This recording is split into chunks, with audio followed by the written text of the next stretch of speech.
Pronto, agora eu vou dividir aqui o texto com vocês.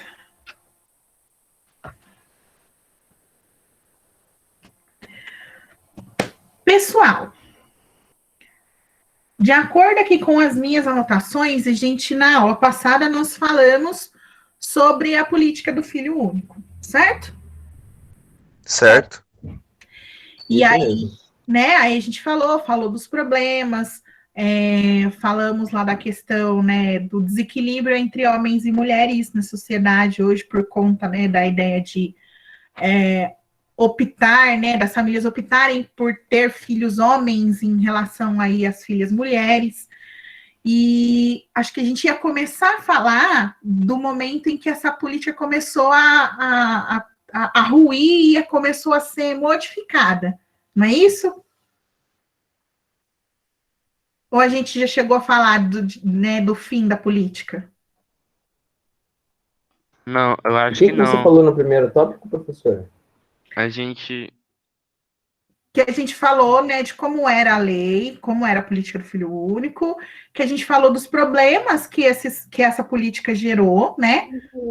E Ah, aí, a gente tava no finalzinho dessa explicação sua. Tipo, Acho eu que acho que não, a hein? gente Acho que até já acabou. terminou. É, eu acho que Já até já acabou, já. acabou. Já. terminou já. Já. E aí a gente falou, então, do problema, né, que falta mão de obra e que por isso que a China começou a permitir que as pessoas passem a ter Sim. mais filhos. É. Beleza. Ah, eu acho que. É, eu acho que foi isso mesmo. Gente, depois vai aparecer lá nas Não, com atividades. certeza, foi isso.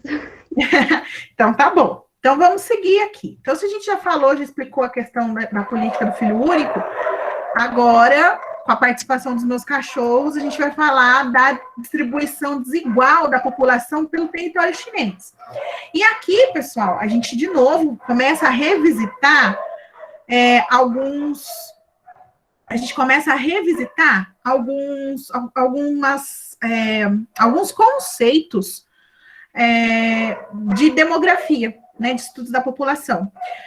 Um dos conceitos que a gente vai retomar aqui é a ideia da densidade demográfica. E aí eu vos pergunto, alguém pode me dizer o que é densidade demográfica? Densidade Eu demográfica é. Ah, população, eu acho. posso falar? Pode? É um cálculo, né? Que você vai pegar ali a população, eu não sei ao certo, mas o número de habitantes e dividir pela extensão territorial. E aí você vai saber quanto. Não é isso, não? Perfeito. Ah, é que você fez ligação com a cabeça. Viu? Perfeito, é isso mesmo, Fernando. Então, assim, a Obrigado. densidade, Eu tô de cara. a E densidade não é demográfica. a professora não com a cabeça. Não, eu estava esperando você terminar para eu vibrar aqui. Ai, que bom! Entendi. É tão gostoso quando a gente pergunta alguma coisa para vocês, né, que vocês viram antes e vocês conseguem trazer para a gente, eu fico muito feliz. Então, assim, é isso mesmo. A densidade demográfica é a relação entre o tamanho da população e o tamanho do território. Então, você pega o total de habitantes, divide pela área ocupada e a gente tem a densidade demográfica, né? A conta, simplesmente, né, assim, só pegar um e dividir pelo outro, dependendo aí da população e do tamanho do território, vai aparecer, né, densidades mais altas, então lugares onde tem mais gente, ou densidades menores, né, e até existe dentro da demografia o conceito de vazio demográfico. Então, é como se a gente tem ali um território e naquele território não tem ninguém morando, né? Ou tem, assim, um mínimo de pessoas habitando aquela região. No Brasil, a gente já teve momentos em se falar de vazio demográfico, mas existiram políticas que incentivaram a interiorização da população brasileira. Do ponto de vista ambiental, existem lugares que deveriam continuar vazios, né? Como, por exemplo, a região norte, que está ali onde a gente encontra a floresta amazônica, ali seria muito interessante que a densidade demográfica fosse super baixa, porque se tem gente por muito tempo ali, não vai a floresta, né, vai ser ameaçada. Então, Sem gente é melhor porque a floresta fica em pé. E aí a gente observa também que existem outros pontos do território onde a gente tem mais gente concentrada por uma série de fatores, tá? Peraí um pouquinho, gente. Estou apanhando as janelinhas aqui hoje. Luan, levantou a mão. Pode falar, Luan. Desculpa mudar o assunto, mas eu queria saber o que pode acontecer se a floresta amazônica sumir? Olha, é uma lista assim bem grande de consequências negativas, mas eu acho que a principal, para a gente pensando, isso só pensando no Brasil, sem pensar no restante do mundo, mas pensando apenas no Brasil, vai mudar a nossa dinâmica de chuva. Ventos.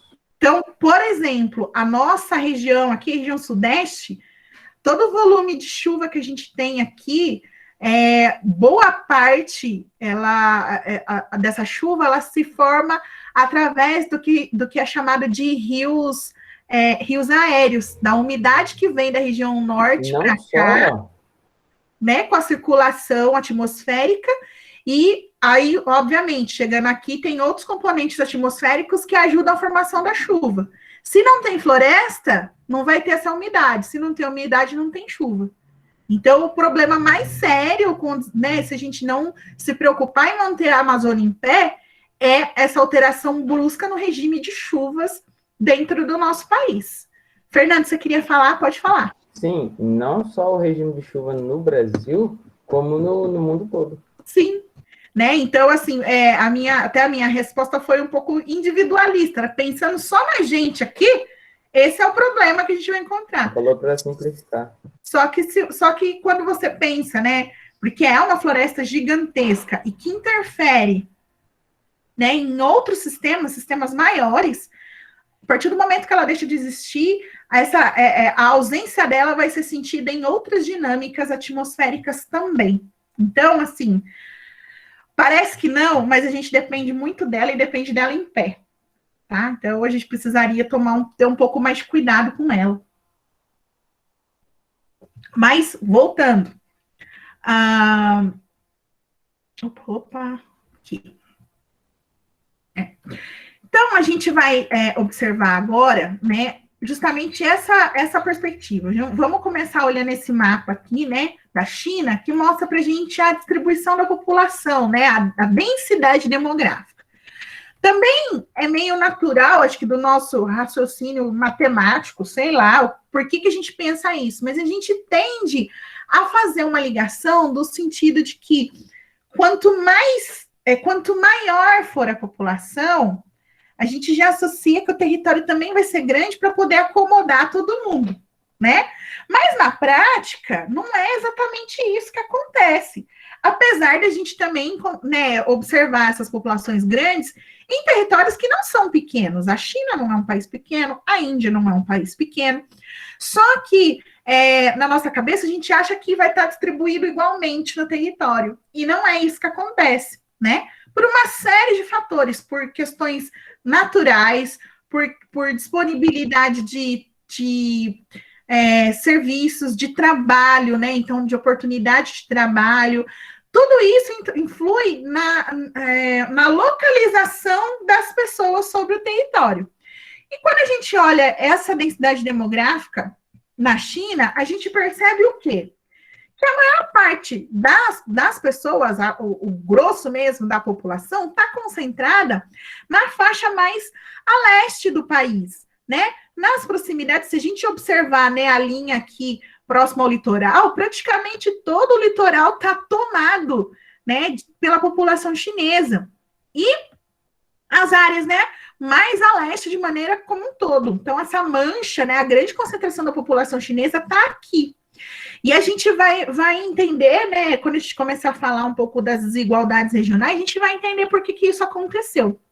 Quando a gente olha a legenda, né, a gente vê aqui, então, as cores mais escuras, a gente tem ali a maior concentração de pessoas, e as cores mais claras, a menor concentração. Então, a gente pode ver que existem regiões aqui importantes do território chinês que a gente tem menos de 1 habitante por quilômetro quadrado.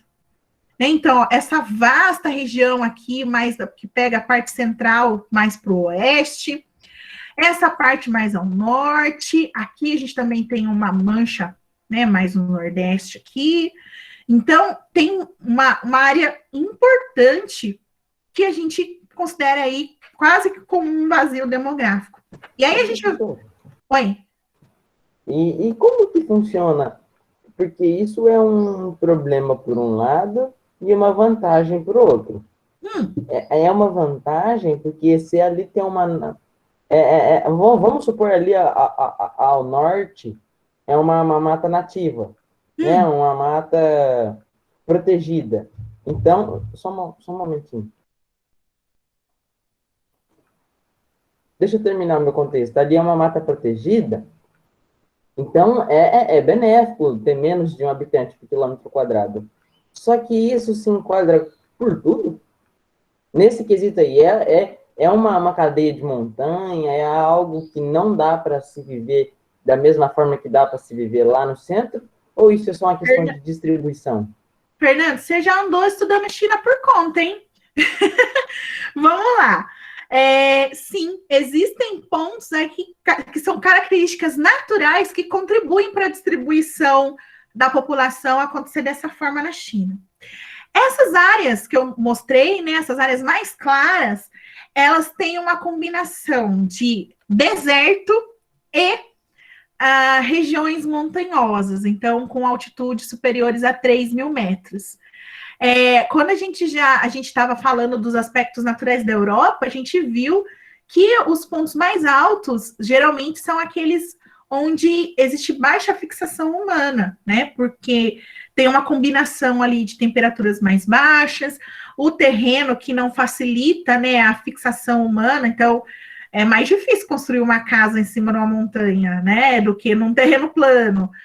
E estabelecer todas as atividades humanas num terreno tão irregular. Então, a gente tem aqui, deixa eu até mostrar para vocês aqui no mapa seguinte, né, que tenha esses aspectos naturais, fisiográficos do território chinês. A gente tem nessa porção norte o deserto de Gobi. Aqui tem a região da Manchúria, que também é uma região mais árida.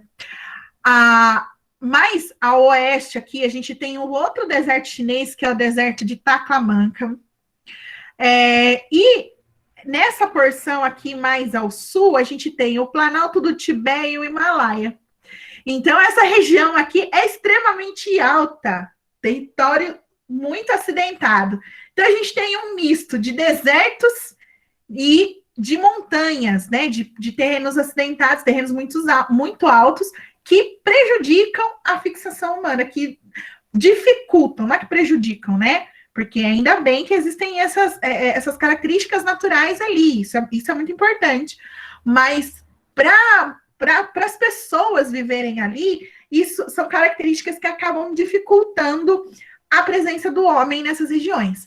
Em contrapartida, na região mais próxima aqui, à costa leste do território chinês, a gente vai encontrar o clima temperado, o volume de chuva mais importante. Então, enquanto a gente tem aqui zonas desérticas, né, áridas, onde a disponibilidade de água é baixa, nessa região aqui a gente já tem uma fartura, né, os volumes de chuva são maiores.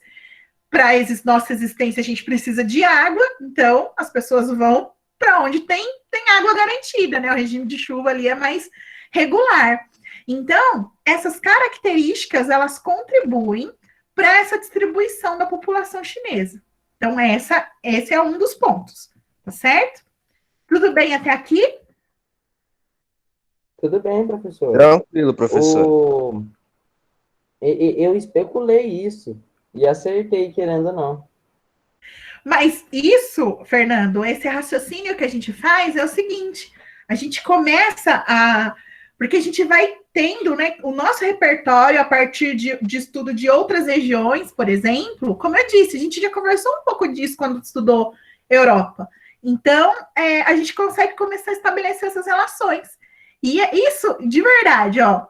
Quando o professor vê isso, vocês não sabem a felicidade que dá no coração da gente. Eu fiquei felicíssima hoje de ver que vocês estão conseguindo construir essas ligações. Isso é sensacional. Duas contribuições minhas hoje extremamente que agrega, né? Isso aí, Fernando, que você continue assim e que sirva de inspiração, que todo mundo participe, mais fale, para a gente chegar a essas conclusões juntos, né? Isso que é legal, a gente construir o conhecimento, beleza? Gente, então vamos lá. Além disso, da questão da presença ali de um clima mais adequado, de um regime de chuvas mais regulado do que no restante do território, também é nessa faixa aqui onde está concentrada a população que a gente encontra as terras mais férteis da China. Então, a atividade agrícola também ela vai se fazer presente aqui, né? Então, de novo, um combinado de coisas que facilita a presença humana nessa faixa do território chinês, beleza? É legal aqui a gente prestar atenção que além, né, da questão da cor, eles também acabam distribuindo aí para a gente, através dos círculos, os grandes aglomerados urbanos na China, né? A região ali com os círculos maiores, né, que são regiões com mais de 5 milhões de habitantes, e os menores que variam aí entre 1 e 5 milhões de habitantes, tá? Então, se a gente for verificar que nem, ó, a região de Pequim, né, que é Beijing, capital da China, é um aglomerado de mais de 5 milhões, Xangai é um aglomerado de mais 5 milhões, mais ao sul, aqui nas proximidades de Hong Kong também, ó, são três grandes aglomerados de mais de 5 milhões de pessoas. Então, assim, a gente consegue identificar que, né, a gente também chega a essa conclusão. É muita gente, né, é uma população de mais de 1 bilhão e 300 milhões de habitantes, concentrado numa faixa pequena do território. Então, esses grandes aglomerados urbanos, eles vão acontecer com uma certa frequência, porque é muita gente ocupando o mesmo espaço, Sim. né? Ô, professora. Oi. Agora, uma pergunta. Por que aqui, isso, aí onde você está com o mouse, tem os círculos, certo? Uhum. Que define ali que tem mais de 1 a 5 milhões, ou mais de 5 milhões, né? Depende do tamanho do círculo. E tem a faixa destacando que tem mais de 200, pela cor, pelo mapa temático, certo? Certo. Porque lá no Urumqi, lá do lado leste da China, tem essa localização, mas não tem a faixa temática na cor, certando nem que fosse só um círculo pequenininho ali, dentro do outro círculo, dizendo que ali tem uma densidade mais elevada. Então, aí a gente volta naquilo que você falou lá no início, né? A cor aqui nessa representação, a cor está mostrando para a gente a densidade demográfica. Então, ou seja, a relação, né, de acordo com a área daquela localidade, a quantidade de pessoas que vivem ali, se divide um pelo outro, vai dar aí essa faixa, certo? Né? Que aí, lá no caso onde você se referiu aqui, tá entre 1 e 50, e tem uma manchinha um pouquinho mais escura no meio, né? De 50 a 100 habitantes por quilômetro quadrado. Então, aqui, o que está mostrando para a gente? Ele mostra que é um aglomerado que pode ser de 1 a 5 milhões de habitantes através do círculo, certo? Só que essa população de 1 a 5 milhões de habitantes, ela vai estar distribuída pela área de Urumqi de maneira diferente. Então, pode ter, como acontece no país como um todo, dentro do município, isso também vai acontecer, do município, do estado, desculpa, aqui eu imagino que sejam municípios. Então, dentro da cidade também vai ter uma região que tem mais gente e uma região que tem menos gente. E por isso que a cor é diferente. A mesma coisa aqui. Então, são aglomerados de mais de 5 milhões de habitantes. Só que se você observar dentro do círculo, tem é até um degradê, como se diz, né? Tem manchinhas mais escuras, depois elas vão ficando mais claras. Porque quando se pegou a área do município e o total de pessoas que vivem ali, dividiu uma pela outra, a distribuição também é diferente. Não sei se eu consegui me fazer clara, Fernando. Você entendeu? Entendi. Mesmo? Tá tranquilo? Sim, sim. Então, beleza. Então, é por isso. É assim, tem lá os grandes aglomerados, mas mesmo dentro da área da cidade, vai ter, digamos assim, tem bairro que tem mais gente morando do que outros. Então, aí que dá diferença na cor. Beleza? É a mesma coisa que você pegar 5 arranha-céus em um determinado espaço. Não, vamos pôr ali em um quadrado de 1 km por 1 km. Você tem 5 arranha-céus. Enquanto em um quadrado de 1 km por 1 km, você tem, vamos pôr... Sei lá, 5 100 casas. Você tem 100 casas, você vai ter por cada casa... Ah, não vou fazer a conta, mas eu entendi. Mas você entendeu, né? Então, o importante é isso, né? Aquela área, ela vai estar... tem mais ou menos pessoas ocupando aquele território. Beleza? Bom, deixa eu ver... Tá, então eu já expliquei essa parte, né? Além disso, e aí já começa a entrar o próximo tópico, que é a questão da desigualdade regional. Como as pessoas estão aqui, as terras férteis estão aqui, os rios estão aqui, o regime de chuva está aqui, adivinha o que vai estar aqui também? A concentração das indústrias chinesas. Então, consequentemente, você também concentra os postos de trabalho nessa região. E se os trabalhos estão aqui, a mão de obra também acaba estando aqui. As pessoas também se concentram aqui, porque elas sabem que vão ter trabalho para elas. Certo? É uma coisa puxa a outra. Tá? Existe uma relação direta entre essas características. Certo? E aí, com essa minha fala, a gente já passa para essa ideia das desigualdades econômicas regionais. E aí, a gente eu já vou começar fazendo um parênteses. Quando a gente fala de desigualdade, principalmente nós que vivemos num país extremamente desigual, a gente já associa também com as questões, não só a desigualdade... essa desigualdade que a gente vai falar aqui, que são as desigualdades regionais do ponto de vista da economia, então do ponto de vista de inserção de atividade econômica, da presença ali de determinadas atividades, da oferta de emprego. Então, essas são características de desigualdade regional, mas a gente, de novo, fazendo paralelo com a nossa realidade, a gente também já associa a ideia de uma desigualdade social, socioeconômica. Então, a gente também já sabe de regiões onde a gente vai encontrar melhores condições de vida e outras onde a gente vai encontrar uma condição de vida um pouco mais precária. Aqui a gente vai observar que a China ela tem uma característica, assim, curiosa. Nós vamos falar de desigualdade regional, mas a gente não vai falar de desigualdade econômica. E aí tem a ver com o regime adotado pela China, que é o regime socialista, né? Que, obviamente, tem todos ali os problemas que estão inseridos dentro desse regime, né, desse modelo econômico que eles escolheram, mas que minimamente garante que as pessoas tenham acesso ao mínimo para ter uma condição digna de vida. Isso, vocês vão notar bem a diferença quando a gente for falar dessa mesma temática na Índia.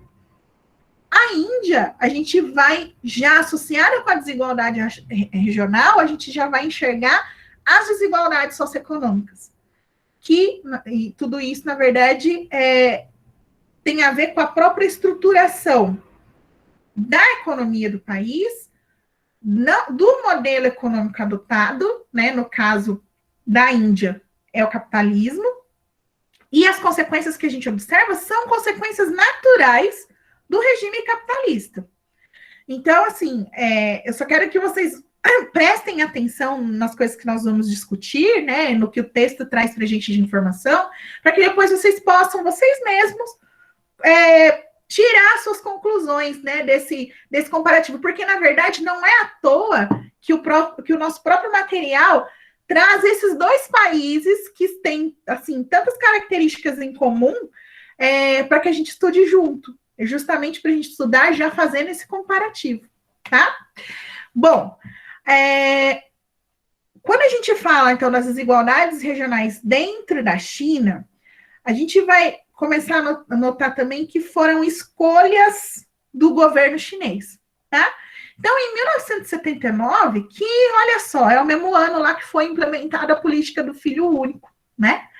Lá em 79, a China criou o que eles chamaram, naquele primeiro momento, de zonas econômicas especiais, tá?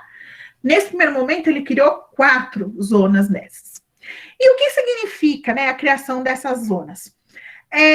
Nessas partes, né, nessas zonas econômicas, era permitido que outros países, né, investidores de fora da China, pudessem colocar dinheiro, fazer investimentos em empresas chinesas. Essas empresas, elas poderiam ser tanto empresas estatais quanto empresas privadas. E aí já paro para fazer uma pergunta. Todo mundo entende quando eu falo empresa estatal?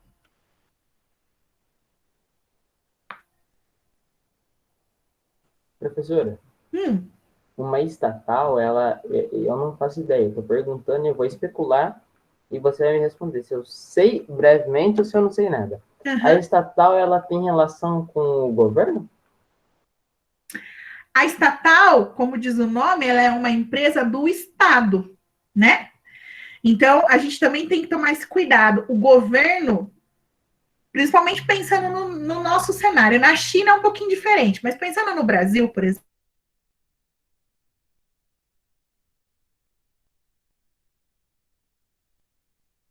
a gente troca de governo, não é verdade? Professora. Mas o Estado permanece. Então, uma estatal... Para mim, eu não entendo. Ficou congelado. Você ficou congelado. Para mim também. Caiu, gente? Congelou.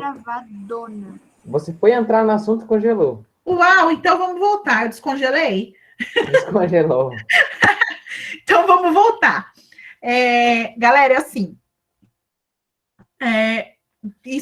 Vamos retomar. Então, não é que a empresa é do governo, Fernando.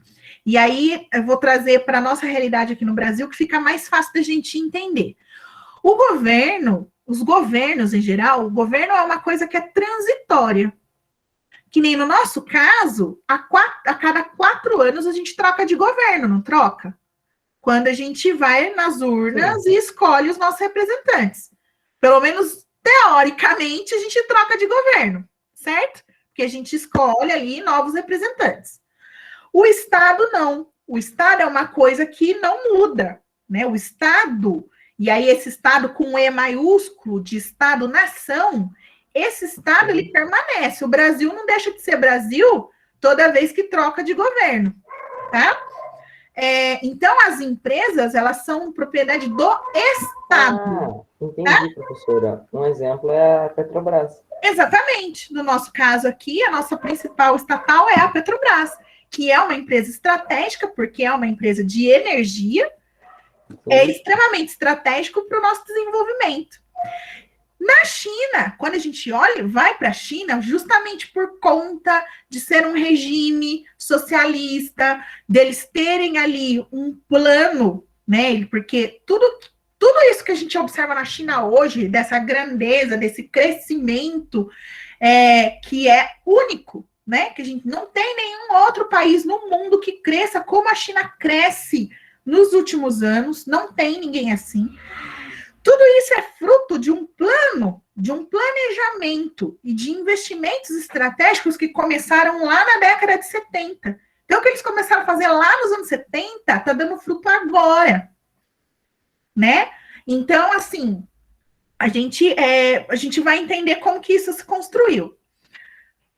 boa parte das empresas chinesas, elas eram de posse do Estado chinês.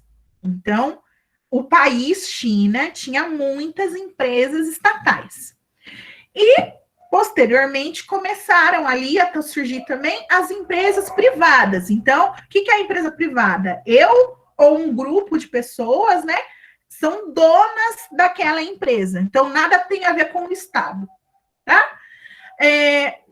Hoje, se a gente for olhar essa porcentagem, diminuiu bastante a participação do Estado chinês, né, na posse dessas empresas. Então, muitas estatais deixaram de ser estatais, né, foram privatizadas lá do início. Então, se a gente comparar da década de 70 com a situação hoje, o número de empresas estatais diminuiu bastante. Porém, elas ainda estão presentes na estrutura econômica da China. Mas voltando lá para a ideia da zona econômica... Professora. Pode falar. Agora, eu não sei se você pode responder, mas é um gancho que não tem nada a ver com isso. Vamos supor, eu sei que o Brasil, ele detém de 51% da Petrobras em si, 51% das ações são dele. Se ele passar a ter 49%, a empresa deixa de ter o domínio mais forte? Deixa. Mesmo o resto, os outros 51% sendo distribuído por diversas pessoas, ele perde a maioridade? Perde. O Estado brasileiro perde o controle, né? Porque mais da metade das ações não estão mais na mão do Estado brasileiro. Muito obrigado. Por nada. Então, vamos lá. Então, voltando para a ideia aqui da zona econômica especial. Então, criou-se essas 4 zonas, permitiu que o capital estrangeiro viesse financiar, né, funcionar como investimento nas empresas chinesas, que poderiam ser estatais ou não, naquele momento. Só que aquilo, né, gente? A gente está chamando, né, tentando atrair dinheiro de outros países, né, para entrar ali no território chinês. Obviamente, alguma vantagem tinha que ser oferecida, afinal, nós estamos falando de dinheiro, né? Ninguém distribui dinheiro de graça, você tem que ter alguma vantagem sobre aquilo. E a vantagem, nesse primeiro momento, com a criação das primeiras zonas econômicas especiais, foram os privilégios que foram oferecidos para esses investidores nas estruturas de importação e exportação. Porque eu vou mostrar para vocês, já adiantando, né? O nosso mapinha aqui vai mostrar a legenda, ó, zona econômica especial são esses quadradinhos de borda preta e que são branquinhos dentro. Veja onde estão essas zonas econômicas especiais. São todas localizadas em cidades litorâneas. Quer dizer o quê? Que elas estão ligadas no mar, a presença de portos ali. Então, isso facilita o comércio, né, internacional, o transporte de materiais. Recebimento. Exatamente. Então, essa aqui foi a primeira vantagem oferecida. Ó, vocês colocam o seu dinheiro aqui e eu garanto para você a infraestrutura que vai facilitar o seu comércio com outras nações do mundo pela saída aqui pelo Mar da China. Então, isso, naquele momento, quando foi proposto, fez os olhinhos de muita gente brilhar. E foi o primeiro momento em que a gente fala de uma abertura da economia chinesa para o capital estrangeiro. Então, a China, que até então era um país fechado, que só desenvolvia suas atividades econômicas contando com ela mesma, não tinha aquela troca com outros países. Ela abre a sua economia, a partir daquele momento, ela começa a construir esse império que a gente observa hoje, de se tornar a segunda economia do mundo. Ao abrir e permitir diversificar esses investimentos, permitir que dinheiro de fora entrasse no país. Então, a China foi genial. Ela acertou em cheio quando ela fez isso. Deu tão certo que de 4 zonas econômicas, eles passaram a ter 14 zonas econômicas especiais. Professora, Pode falar. Zona econômica, você se refere ao quadradinho preto de centro branco. Isso. Ah, Tá bom? e de participar de bloco econômico? Participar de bloco econômico é aquela ideia. A gente falou de bloco econômico, né? Falamos da União Europeia, a gente comentou a existência de alguns outros. Existe um bloco econômico que está inserido alguns países asiáticos, que é o... Ai, meu Deus, como é que é o nome? É alguma coisa do Pacífico. Eu não vou lembrar de cabeça, eu vou precisar procurar para te falar. Mas a China em si, a China não está em bloco econômico, né? As relações dela aí são construídas de uma outra maneira.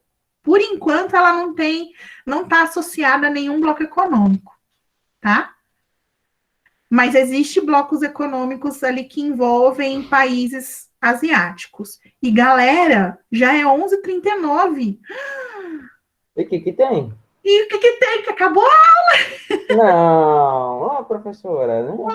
Quando a aula é boa, assim, bem conversada, tempo passa e a aula parece que não... Sabe, eu ainda tenho pergunta para fazer, você ainda Fernanda, tem coisa para explicar. Eu vou pedir para você, então, anotar suas perguntas, que amanhã a gente tem 9h, nós estamos se encontrando. Anotem as suas perguntas para a gente retomar amanhã. Muito obrigada, que legal que a aula tá sendo bacana para vocês, para mim também tá. Eu vou, então, parar aqui o compartilhamento e a gente retoma amanhã. Deixa eu parar também a gravação para fazer chamada rapidinho, que toda vez eu seguro vocês aqui na hora do intervalo, ou na hora do almoço.